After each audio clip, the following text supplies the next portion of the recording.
விஜயகாந்த் தலைமையில் மக்கள் நல கூட்டணி உருவாச்சு. 2026ஆம் ஆண்டு விஜயை மையப்படுத்தி ஒரு மக்கள் நல கூட்டணி உருவாக்குற மாதிரி தகவல் இருக்குது. அதில் தேமுதிக இடம்பெறதுக்கான வாய்ப்பு இருக்குதா?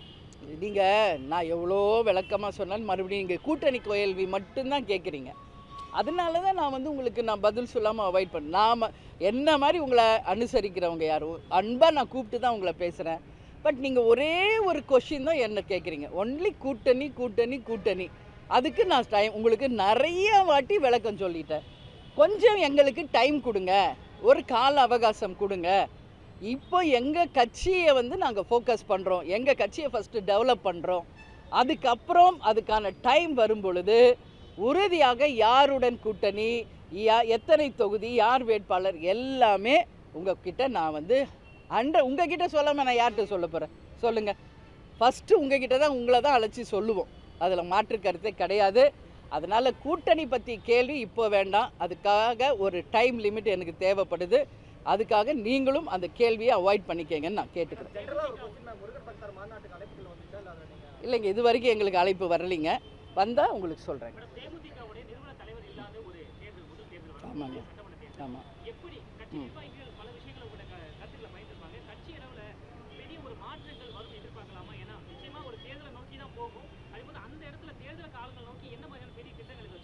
இல்லை, கேப்டன் இல்லாமல் எங்கள் அத்தனை பேருக்கும் ஒவ்வொரு நாளுமே எங்கள் அத்தனை பேருக்குமே அது மிக மிக ஒரு கடினமான காலமாக தான் நாங்கள் பார்க்குறோங்க. தேர்தலுக்காக மட்டுமே கிடையாதுங்க. இது நாங்கள் எல்லாரும் வாழ்ந்த காலம்.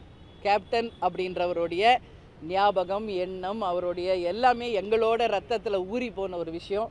அதனால் தலைவர் இல்லாமல் இந்த தேர்தலை சந்திப்பது உண்மையிலேயே எங்களுக்கு தலைவர் இல்லை என்ற மிகப்பெரிய வருத்தத்தை தந்தாலும் அவருடைய கனவு லட்சியத்தை வென்றெடுப்போம், வெற்றிக்கனிகளை அவர் காலடியில் சமர்ப்பிப்போம் என்று ஒரே குறிக்கோளோடு உறுதியோடு எங்கள் கழக பணிகளை நாங்கள் செய்து கொண்டிருக்கிறோம். நிச்சயமாக அதற்கான காலம் வரும்போது தெய்வத்தின் ஆசீர்வாதத்தோடும் தலைவரின் ஆசீர்வாதத்தோடும் நிச்சயமாக நாங்கள் வென்றெடுப்போம் என்ற நம்பிக்கை எங்களுக்கு இருக்கு. கூட்டணி தொடர்பாக சொல்றீங்க, இப்போதைய சூழல்ல தேமுதிக கூட்டணியில் இருக்கிறதா இல்லையா?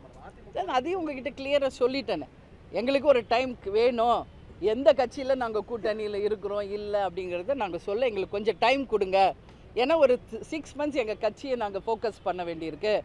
January 9th எங்களோட மாநாடு இருக்குது. ஸோ அதுக்குள்ளே நாங்கள் இப்போ சொன்ன அமைப்பு மொத்தம் உங்ககிட்ட ஓப்பனாக தான் சொல்கிறோம். அங்கே என்ன பேசணுமோ இதெல்லாம் நாங்கள் 100% முடிச்சுட்டு மாநாடை சந்திக்கிறப்போ உங்களுக்கு கிளியர் பிக்சர் நான் கொடுக்குறேன். ஏன்னா ஒரு வார்த்தை சொல்லிட்டா அந்த வார்த்தை நமக்கு முதலாளி ஆகிடும். அந்த வார்த்தையை நான் சொல்வதற்கு முன்பு பல விதத்திலும் யோசித்து பொறுமையாக தான் நான் பதில் சொல்வேன், அவசரப்பட மாட்டேன். அதுதான் அன்றைக்கே சொன்னேன், பொறுத்தார் பூமி ஆழ்வார், பொறுமை கடலினும் பெரிது அப்படின்னு. அதனால் எனக்கு கொஞ்சம் டைம் கொடுங்க. இன்றைக்கி நீங்களே கேட்குறீங்க கேப்டன் இல்லாமல் தேர்தல் எப்படி சந்திக்கிறீங்க. அப்போது அந்த சப்போர்ட் ப்ரெஸ் பீப்புள் நீங்கள் தான் எனக்கு தரணும். ஒரு டைம் கொடுங்கன்னு நான் கேட்குறேன். நிச்சயமாக அந்த முடிவு வரும்போது எங்கள் சகோதரர்களாகிய உங்களை அழித்து சொல்லாமல் வேறு யார்கிட்ட சொல்ல போகிறோம். அதனால் ஒரு டைம் கொடுங்க நான் கேட்டுக்கிறேன்.